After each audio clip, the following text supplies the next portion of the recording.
Vive con History Channel historias desde las páginas del tiempo. Historias de triunfos y de tragedias, de aventuras y logros, a medida que vamos en busca de la historia.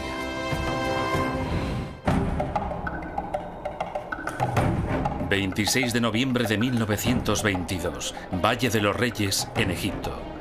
El arqueólogo Howard Carter abre cuidadosamente el sello de la puerta de la tumba recién descubierta.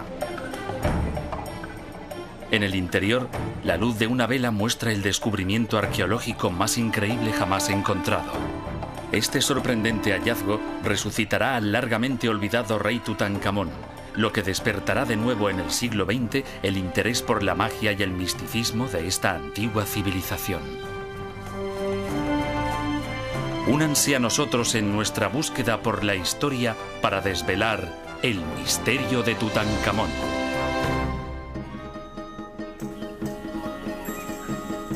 Desde los inicios de su antigua civilización, los egipcios vivían estrechamente vinculados a la tierra. Con cada cambio de estación, con cada salida y cada puesta del sol, eran testigos del ciclo continuo de la vida, la muerte y el renacimiento que tenía lugar en el mundo que les rodeaba. Con esa prueba irrefutable de la habilidad del universo para recargarse a sí mismo, este pueblo profundamente espiritual adoptó la creencia de que ellos también renacerían después de la muerte. El culto a los muertos se convirtió en la obsesión de los vivos, definiendo todos los aspectos de la sociedad egipcia. La religión estaba muy presente en esta civilización y por ello los egipcios crearon la ciencia para servir en el más allá. Nosotros creamos ciencia para que nos ayude en nuestra vida diaria. Ahí está la diferencia. Y es por esa razón que existen las pirámides, la astronomía, el arte, la ciencia.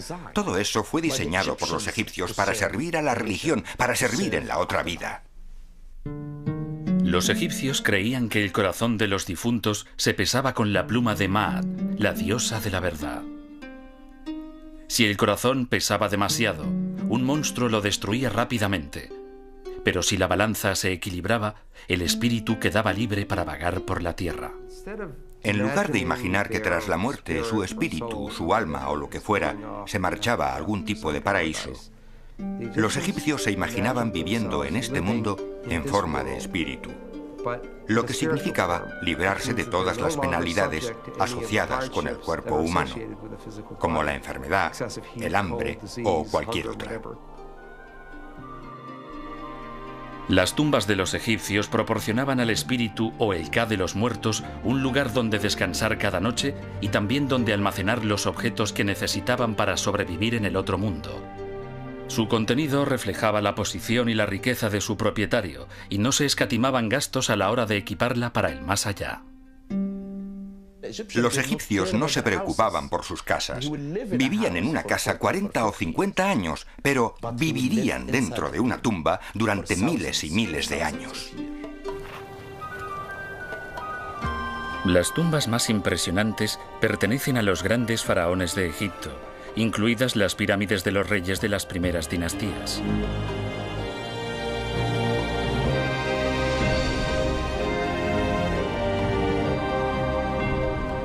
Sus arquitectos idearon pasillos falsos y puertas secretas para salvaguardar los preciados contenidos durante toda la eternidad. Sin embargo, osados ladrones de la época se las arreglaban continuamente para entrar en las tumbas a robar. No se libró ninguna pirámide. En el siglo XVI a.C., los faraones reemplazaron orgullo por seguridad y empezaron a construir tumbas menos llamativas en un valle rocoso en las afueras de Tebas. El inhóspito valle era fácil de vigilar, una característica importante para cualquier necrópolis real. En una de las tumbas, la de Tutmosis I, el arquitecto Ineni grabó una inscripción dentro de la tumba. Puso: "Yo sello la tumba de mi rey. Nadie podrá ver ni oír". Y esto demuestra que el valle era un lugar perfecto para que los egipcios escondieran sus tesoros. Por lo menos 40 reyes y miembros de la familia real fueron enterrados con todo esplendor en este lugar desértico llamado el Valle de los Reyes. Cuando las grandes dinastías del Imperio Nuevo decayeron, los guardianes se retiraron. Las tumbas de los faraones quedaron desprotegidas y una a una fueron saqueadas por los ladrones. Todas excepto una. Permaneció escondida durante más de 3000 años, incluso después de que entrara en escena un nuevo tipo de saqueador, el arqueólogo moderno. A principios del siglo XX, Egipto estaba bajo el control del Imperio Británico. Los extranjeros que huían de climas poco hospitalarios se alojaban en hoteles como el Winter Palace en Luxor o se establecían a orillas del Nilo en yates privados. Durante el corto periodo invernal, algunos de los forasteros más ricos se dedicaban a la arqueología, empujados por la curiosidad científica y la codicia. Todo lo que se encontraba se dividía en dos partes. Una se la quedaba el gobierno egipcio y la otra el excavador. Esta es la razón por la que tanta gente venía a excavar a Egipto. Personal de museos, ricos aventureros. Pero la última de las tumbas de un faraón y la única intacta todavía estaba por descubrir. Un hombre cambiaría la situación. Howard Carter, hijo de un pintor inglés, había visitado Egipto por primera vez a los 17 años en calidad de artista. Se enamoró de las antiguas ruinas y se convirtió en un buen arqueólogo a pesar de su difícil personalidad. En muchos aspectos era un intruso. Tenía arranques de cólera. No se abría a la gente que conocía. Parece que no tenía amigos cercanos, ni relaciones íntimas. En 1909, el conde de Carnarvon contrató a Carter para vigilar su concesión al oeste de Tebas, lo que le supuso el permiso legal para excavar allí. Carnarvon, un inglés amante del deporte, había ido a Egipto a recuperarse de un accidente de automóvil y decidió hacer una pequeña excavación durante su recuperación. Su temperamento abierto resultó ser un buen complemento para el carácter serio de Carter, y juntos realizaron algunos hallazgos arqueológicos notables, pero Carter parecía continuamente inquieto. Tenía siempre la vista puesta en Theodore Davis, cuando éste trabajaba en el Valle de los Reyes.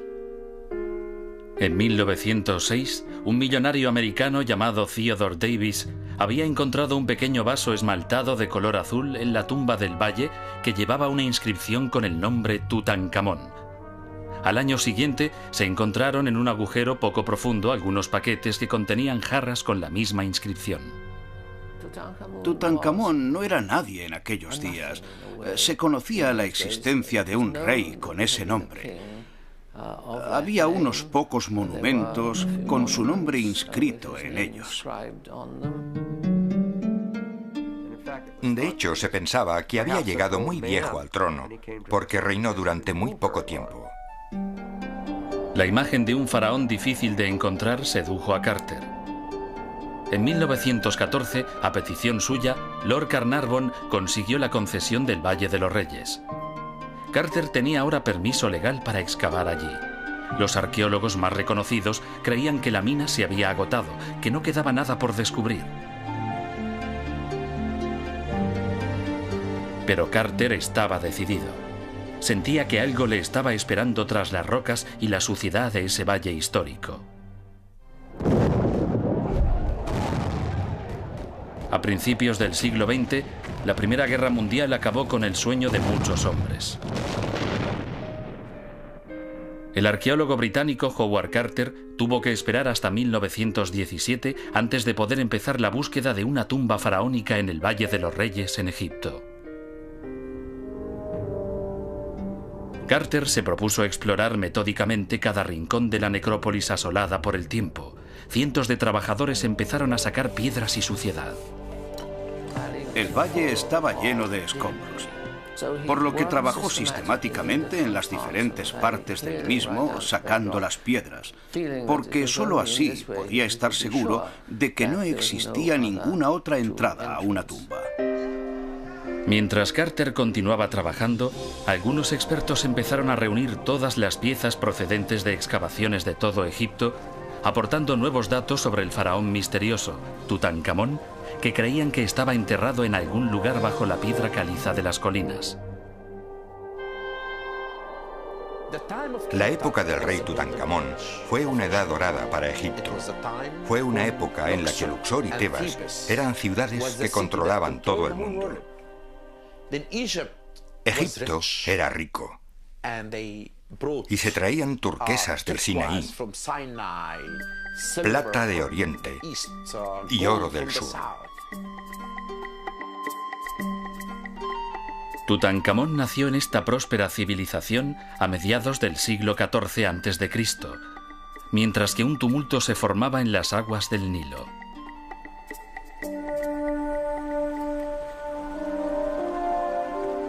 La cuidada diplomacia del rey Amenhotep III había asegurado 30 años de paz ininterrumpida. Pero cuando su iconoclasta hijo, Ajenatón, subió al trono, abandonó a los dioses que sus antecesores habían venerado durante miles de años para adorar solo al poder de la luz, Atón.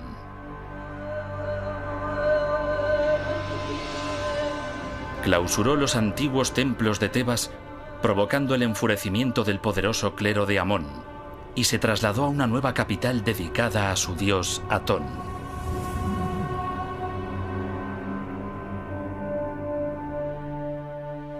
La mayoría de expertos cree que Tutankamón era hijo de Amenhotep III o del propio Ajenatón. Tutankamón resulta frustrante porque no sabemos realmente quién fue. Tenemos una pequeña prueba que nos dice que es un rey hijo de su estirpe, o sea que sabemos que su padre fue un rey, pero no sabemos cuál. Y esta es una de las grandes discusiones entre los egiptólogos.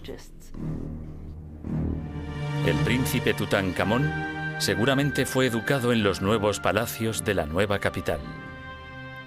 Entonces se llamaba Tut-Ankatón, significaba viva imagen de Atón. Sin duda, el joven príncipe creció creyendo en la bondad de sus rayos. Era un niño. Cuando pensamos en ello y nos trasladamos 3000 años atrás para imaginar qué pasó, creemos que quizás fue instruido en el palacio y recibió lecciones de los sacerdotes sobre su futuro. Ajenatón murió o perdió el poder tras 17 años de reinado. Los historiadores discuten sobre quién fue su sucesor. Están de acuerdo en que unos pocos años después, hacia 1333 a.C., Tutankamón fue coronado rey, aunque su edad sigue siendo un misterio. La nación se encontraba dividida entre los seguidores de los sacerdotes de la vieja religión y los seguidores de las ideas radicales de su padre. El nuevo faraón debió elevar la mirada hacia Atón y preguntarse por su incierto futuro.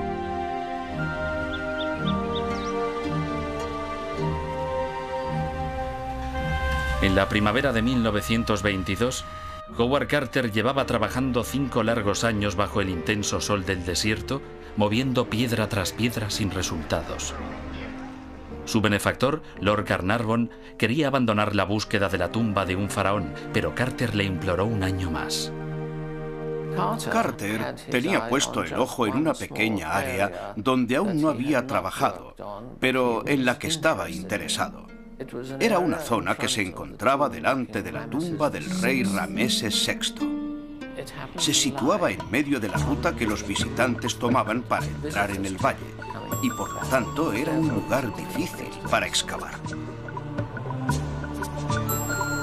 El 1 de noviembre de 1922, el arqueólogo comenzó su última temporada en el Valle de los Reyes. Sus trabajadores estaban de buen humor. Carter había traído un canario para alegrar la casa que se había construido fuera del valle. Sus trabajadores lo llamaban el pájaro de oro, y realmente era un signo de buena fortuna. 3 días después, Carter se dirigió hacia las excavaciones después del desayuno. Las excavaciones ya habían comenzado a primera hora. Y cuando él llegó, un murmullo de excitación inundaba el lugar, porque habían desenterrado un escalón. El trabajo prosiguió para desenterrar más escalones que llevaban a una puerta marcada por los jeroglíficos que identificaban el sello real de la necrópolis. La extraordinaria diligencia de Howard Carter prevaleció y descubrió una tumba real. Pero Lord Carnarvon estaba en Inglaterra y Carter tuvo que esperar 2 largas semanas para que volviera su mecenas. Finalmente, el 26 de noviembre de 1922, un pequeño grupo se reunió delante de la tumba. Carter limpió los escombros que aún quedaban ante la puerta y descubrió el sello de Tutankamón. También encontraron pruebas inquietantes de que alguien había entrado antes allí. ¿Estaría la tumba intacta?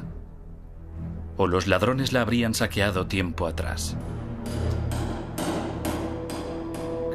Carter sacó algunas de las piedras que bloqueaban la parte superior y con una vela miró al interior. No dijo nada. Y para la gente que estaba con él, fue un momento interminable, probablemente unos 30 segundos.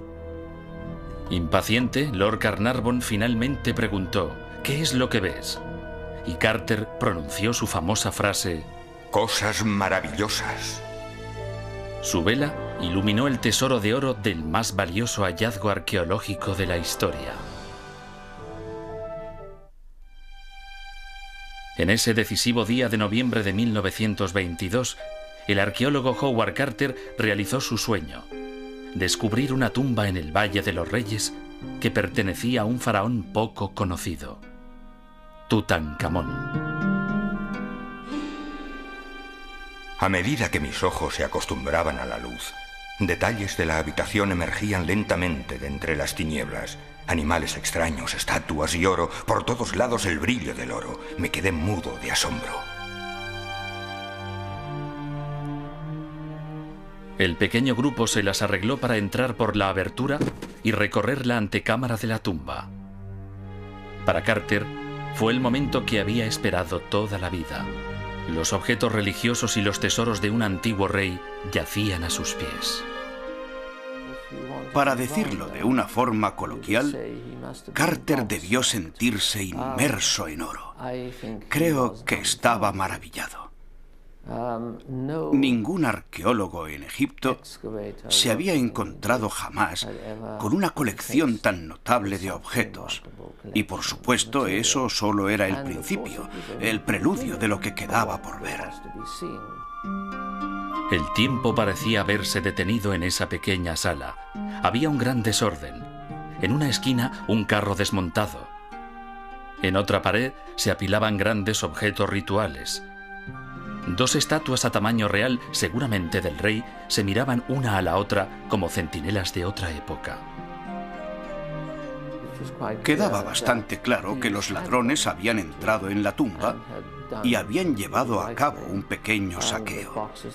Habían abierto las cajas y luego las habían vuelto a cerrar, después de sacar algunas cosas. Y luego, cuando sellaron de nuevo la tumba, quedó cerrada durante 3000 años. Al día siguiente, Carter notificó el hallazgo al inspector local de antigüedades. El arqueólogo añadió que no pensaba seguir explorando el interior de la tumba hasta que hubiera vaciado cuidadosamente la antecámara. Esto hubiera sido muestra de su actitud de respeto si hubiera sido verdad. A escondidas de las autoridades del gobierno, la noche anterior, Carter había entrado en secreto y esbozado un mapa de otras cámaras de la tumba. La fotografía muestra dónde colocó una cesta y algunos troncos para ocultar una de las entradas a las autoridades egipcias. Ellos entraron en la cámara principal y quedaron asombrados cuando encontraron una habitación que estaba prácticamente ocupada por un sarcófago casi sin espacio para poder moverse. Había algunos objetos rituales cuidadosamente colocados alrededor del sarcófago. En total, había 4 cámaras en la tumba. Los ladrones habían dejado el anexo hecho un desastre. En la cámara del tesoro, una estatua de Anubis, dios de los muertos, guardaba el cofre que contenía los órganos del faraón momificados. En la cámara funeraria, Carter abrió cuidadosamente los paneles que formaban el sarcófago y encontró otro sarcófago en el interior. Una cuerda, con el sello intacto del faraón, aseguraba este sarcófago, demostrando que los ladrones no lo habían abierto. La momia de Tutankamón todavía estaba dentro. Las noticias del increíble descubrimiento desataron la imaginación popular. El mundo estaba sediento de noticias sobre el rey Tutankamón. De repente, muchos turistas decidieron pasar por Egipto. Entre ellos, por supuesto, mucha gente que conocía a Carnarvon. Carter y su equipo de conservadores planearon trabajar solo durante los fríos meses de invierno y dejar limpia la antecámara en febrero de 1923, antes de terminar la temporada. Cada nuevo objeto mostraba una nueva visión de la misteriosa vida de Tutankamón. Numerosas estatuas rituales con la cara del rey mostraban a un hombre joven, armado para enfrentarse a las penurias del otro mundo. Es curiosa la mezcla de objetos que le serían útiles en la otra vida y de objetos que debía utilizar en la vida real. Cosas como sus sandalias, que estaban decoradas con imágenes de extranjeros. Así que cuando caminaba con ellas, estaba caminando sobre sus enemigos. Entre instrumentos musicales y material para escribir, había 4 juegos de mesa, prueba del principal pasatiempo de muchos egipcios. Un sarcófago en miniatura guardaba un recuerdo conmovedor, un mechón de pelo gris. Una inscripción otorga su propiedad a la reina Ti, posiblemente la abuela del joven rey. Muchas imágenes de Tutankamón y su esposa decoran una gran variedad de objetos. Su reina era una joven hija de Ajenatón, y puede que hubiera sido su propia hermana. Parece que entre la pareja existía un verdadero afecto. Seguramente estaba enamorado, porque si miramos la escena en el trono, donde están él y su mujer, podemos ver que llevan solo un zapato. Por lo tanto, son una sola persona. La presencia de arcos y flechas en otra esquina recuerda que el joven faraón tuvo que defender su honor en una guerra contra el país vecino al principio de su reinado. Cuando Tutankamón llegó al trono en 1333 a.C., Egipto estaba en guerra. Los poderosos hititas estaban castigando las fronteras del norte y una serie de plagas se extendía por el territorio. Algunos creían que la nueva religión que adoraba al disco solar era la causa de los problemas de Egipto. El imperio necesitaba un monarca unificador, pero los expertos creen que el rey era demasiado joven para manejar los asuntos del Estado. Su principal consejero parece haber sido Ay, un familiar de mayor edad con una gran influencia sobre el joven Tutankamón. También sabemos que había otro hombre, Horemheb, que fue general de Tutankamón y al parecer muy poderoso. Creo que podemos suponer que este hombre, y quizás también otros, decidieron poner orden. Y me imagino que el joven rey tenía muy poco que decir sobre lo que pasaba. En pocos años, Tutankamón abandonó la nueva ciudad de Ajenatón y comenzó a reconstruir los viejos templos en Tebas. Cambió su antiguo nombre, Tutankatón, por el de Tutankamón, señalando el regreso a la antigua religión y al culto a centenares de divinidades.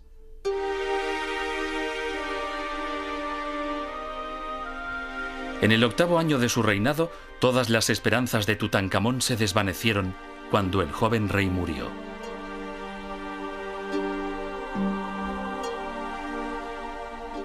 Su cuerpo fue embalsamado y su momia guardada en su tumba. El viejo consejero de Tutankamón, Ay, convertido ahora en faraón, toca la boca, las orejas y los ojos de la momia, abriéndolos para que el espíritu pueda utilizarlos en la otra vida. Finalmente, la tumba quedó sellada para la eternidad. A principios de enero de 1924, una nube de turistas se agolpaba ante la tumba de Tutankamón. Dentro, Howard Carter se disponía a vaciar la cámara funeraria, atreviéndose a perturbar el lugar del descanso eterno del joven rey. De forma meticulosa, el arqueólogo y su equipo fueron desmontando cuidadosamente 4 aposentos funerarios distintos. Dentro había un gran sarcófago cuadrado. Utilizando un sistema de poleas y palancas, Carter levantó cuidadosamente la tapa para mostrar un magnífico ataúd dorado moldeado con la imagen del rey. Carter cada vez estaba más cerca de la momia del rey y más cerca de provocar lo que algunos dijeron que era la cólera de los antiguos dioses egipcios. Hay quien dice que el día que Howard Carter abrió por primera vez la tumba de Tutankamón y penetró en el territorio secreto del faraón, una cobra atacó al canario dorado del arqueólogo. La cobra era un poderoso símbolo asociado a los faraones. Los trabajadores nativos comenzaron a pensar que el espíritu de Tutankamón no estaba muerto. Empezaron entonces a extenderse rumores sobre una terrorífica inscripción en las paredes de la tumba. La muerte vendrá a llevarse a aquellos que osen tocar la tumba del faraón. En realidad, los trabajadores no encontraron esa inscripción, pero se dieron hechos que contribuirían a satisfacer a los supersticiosos. 6 meses después de la apertura de la tumba, Lord Carnarvon se cortó sobre una picadura de mosquito mientras se afeitaba. La pequeña herida pronto se infectó con unas consecuencias terribles. Cogió una neumonía y murió. Esa era una causa de muerte muy normal para un hombre mayor y con mala salud. A pesar de todo, dicen que en el mismo momento en que Lord Carnarvon moría, se fue la luz en la ciudad de El Cairo. En la mansión de su familia en Inglaterra, el terrier de Carnarvon aulló y luego murió de repente. ¿Acaso se había despertado Tutankamón de su reposo eterno para vengarse de aquellos que habían profanado su tumba sagrada? Pronto, cualquier desgracia ocurrida a cualquiera que estuviese remotamente relacionado con la tumba se atribuyó a la antigua maldición. Un amigo de Carnarvon, el magnate americano del ferrocarril George Q, cogió un resfriado cuando visitó la tumba y a consecuencia de ello murió de neumonía. Meses después de que un príncipe egipcio visitara la tumba, su mujer le mató en el Hotel Savoy de Londres. Años más tarde, el secretario de Carter, Richard Bethel, murió en extrañas circunstancias. Poco después, el padre de Bethel se suicidó. En el funeral, sus herederos atropellaron y mataron por accidente a una niña de 8 años. Se culpó de estas muertes y de muchas otras al largo alcance de la maldición del faraón. Pero en realidad, la mayoría de los que trabajaron en la tumba tuvieron una vida larga y saludable. Era una maldición muy lenta, si lo piensas. Pero, claro, es una de esas cosas que desata la imaginación de la gente. No puedes acabar con la idea de la maldición. No importa lo que yo u otros digan, pero bueno, yo no tengo imaginación. Zahi Hawass, director de las pirámides de Giza, ha sido testigo de la apertura de muchas tumbas antiguas. El respetado arqueólogo tiene su propia teoría sobre el origen de la maldición. Si cerramos esta tumba durante 3000 años, no podemos ver los gérmenes que contiene. Y si la abrimos rápidamente y entramos, los gérmenes nos atacarán. Eso es lo que le pasó a Lord Carnarvon. Y es por eso que advierto siempre a mis colegas que si descubren una tumba, tienen que mantener abierta la puerta de la tumba durante 2 días, hasta que el aire malsano haya salido y el aire del interior se haya renovado. Y es por eso que ocurren esas cosas. Quizás si hubo una maldición, su efecto fue mucho más sutil. Porque con la muerte de Lord Carnarvon, Howard Carter perdió más que un amigo.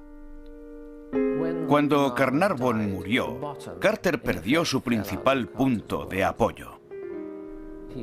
Era un hombre muy importante socialmente e incluso políticamente en aquella época, y arrastraba a lo que podríamos denominar un séquito. Carter se quedó solo. Molesto por la constante interrupción de los representantes del gobierno, Carter restringió las visitas a la tumba. La tensión creció entre el arqueólogo británico y el servicio de antigüedades por el control de la excavación. Egipto había sido gobernado por extranjeros desde el 320 a.C. y ahora un partido nacionalista agresivo enseñaba los dientes. La situación política era mala y Carter era la persona menos capacitada para manejar asuntos de este tipo. No era bueno negociando con los representantes. Cuando el ministro nacional de Obras Públicas, Morcos Bey Hanna, discutió con el arqueólogo sobre los derechos de visitas, Carter cerró la tumba, dejando la tapa del sarcófago colgada sobre el ataúd. Carter era un perfeccionista, pero también era un hombre muy extraño. Cometió muchos errores. Uno de sus mayores errores, en mi opinión, fue que pensó que la tumba era suya, cuando no lo era. Era una tumba que pertenecía a Egipto. Carter inconscientemente les hizo el juego a los egipcios. El servicio de antigüedades tomó el control de la tumba y cambió las cerraduras. Cuando oyeron que Carter estaba empeñado en trabajar en las tumbas, los habitantes de El Cairo no estaban muy contentos e incluso gritaban: «¡Viva Morcos Hanna, ministro del rey Tutankamón!». Pasó un año antes de que permitieran que un Carter más humilde volviera después de hacer serias concesiones. La familia Carnarvon desistió de cualquier tipo de reclamación sobre los tesoros de la tumba y el mismo Carter accedió a trabajar bajo las normas impuestas por el gobierno.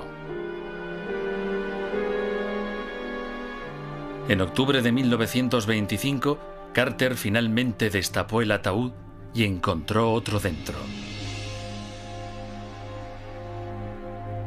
Y todavía quedaba otro más. Este último medía 1,80 m y era de oro macizo. En el interior de este ataúd yacía la momia de Tutankamón coronada por una preciosa máscara mortuoria. Moldeada a mano con oro forjado y con incrustaciones de cristal y de piedras semipreciosas, el aspecto solemne del joven rey dejó a Carter sin habla. Él expresa su sorpresa y se maravilla por el hecho de que entre los sudarios se encuentra un gran número de joyas. Todas, por supuesto, muy simbólicas, con elementos divinos. Debía haber más de 100 piezas. Utilizaron cuchillos calientes para separar la máscara del cuero cabelludo. Y finalmente, el inglés pudo contemplar las facciones marchitas del rey. Me quedé sin habla. Me encontré a mí mismo viajando 3000 años atrás, cuando el joven y vibrante rey estaba vivo. Aún quedaban muchas cuestiones por resolver. ¿Qué mató al faraón? ¿Cómo murió?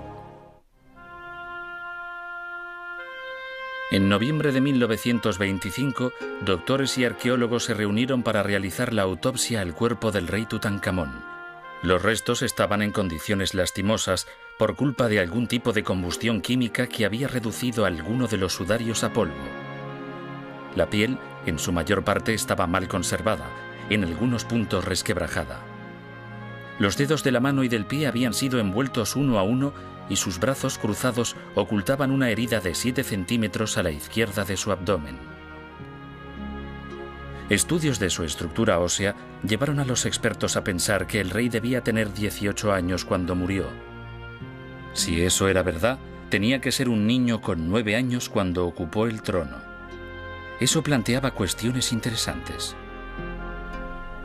¿Cuántas veces tendrían sus consejeros que escucharle en lugar de hacerle callar y decirle que dejara de hacer el tonto? O cuando fue investido rey y adquirió ese aspecto divino, ¿tuvo algo que decir? ¿Y cómo murió este joven rey? En 1968, un examen científico reveló un curioso fragmento de hueso dentro del cráneo. ¿Era solo un resto del proceso de momificación? ¿O era la prueba de una herida mortal? Muchos se preguntaron si le habrían herido en batalla o incluso si fue asesinado. Es bastante tentador decir que el rey estaba creciendo. Empezaba a poder tomar sus propias decisiones. Ya no necesitaba a sus consejeros. Y quizás estos no querían quedar relegados. Y era más fácil eliminar al rey. Algunos acusan al anciano consejero de Tutankamón, Ay, de ser el asesino. Después de todo, fue él quien subió al trono después de la muerte del joven faraón. Otros incriminan al popular comandante del ejército, el general Horemheb.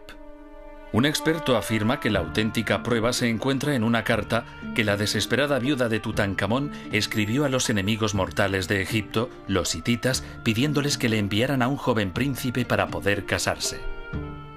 Después de la muerte de su joven esposo, no quiere casarse con ningún egipcio, no confía en nadie, quizás porque sabe lo que ha ocurrido. Si él no hubiera sido asesinado, ella nunca le hubiera pedido a un príncipe extranjero que se casara con ella. Y es por eso por lo que creo que, como ella sabía lo que había ocurrido, no quería tener nada que ver con Ay o con Horemheb. Al final, el consejero Ay se casó con la joven viuda, pero gobernó como faraón pocos años. A su muerte, el general Horemheb asumió el poder y comenzó a reconstruir el imperio egipcio. Cuando Horemheb accede finalmente al trono, se atribuye muchas de las cosas que Tutankamón había hecho. Hace borrar su nombre de muchas inscripciones y lo reemplaza por el suyo. Es una forma de decir, yo era el que decidía las cosas cuando el niño estaba en el trono, así que yo merezco el reconocimiento. Algunos expertos están en total desacuerdo con estas hipótesis que dependen demasiado de la edad de la momia. La edad está basada en el análisis de la momia, de cómo están las articulaciones de los huesos. De hecho, existe como un desfase de 10 años, porque la gente se desarrollaba más lentamente en según qué partes del mundo y más rápidamente en otras. Tutankamón podría tener perfectamente 27 años cuando murió, lo que significa que habría sido coronado a los 17 y no a los 9 años. ¿Podría haber sido Tutankamón la fuerza que acabara con la herejía de Ajenatón? Quizás esto explica por qué en su tumba había tantas riquezas cuando solo fue un rey menor. Lo que simbólicamente hizo Tutankamón fue tan importante que cuando le enterraron, le prepararon un funeral especial. Le proporcionaron un ajuar funerario que incluso para los niveles de principios de la dinastía XVIII es excepcionalmente valioso. Puede representar el apretón de manos dorado de los dioses por un trabajo bien hecho. Howard Carter dedicó más de 10 años de su vida a trabajar en la tumba y a la conservación de sus objetos, pero nunca terminó la publicación definitiva de sus hallazgos. En 1939, a la edad de 68 años, fue vencido por el cáncer, muriendo en una relativa oscuridad. Creo que Carter murió muy triste.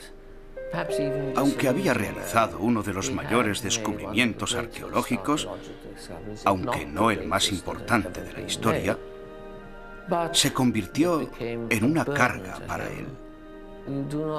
No tienes la sensación de que cuando salía de su casa cada mañana para trabajar en la tumba, lo hiciera contento. Fundamentalmente, el legado de Carter se encuentra en la meticulosidad de su trabajo.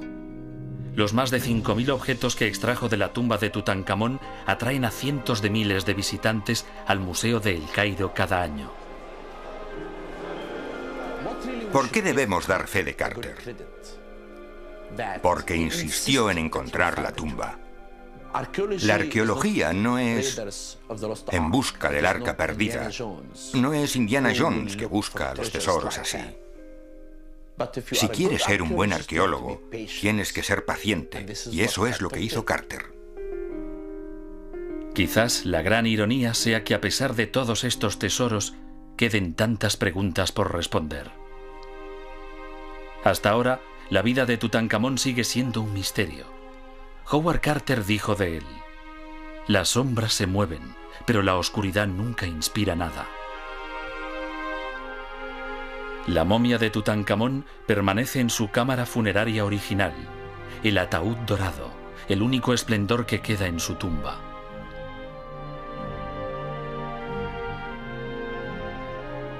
Es el único gran rey de Egipto que todavía reposa en el Valle de los Reyes.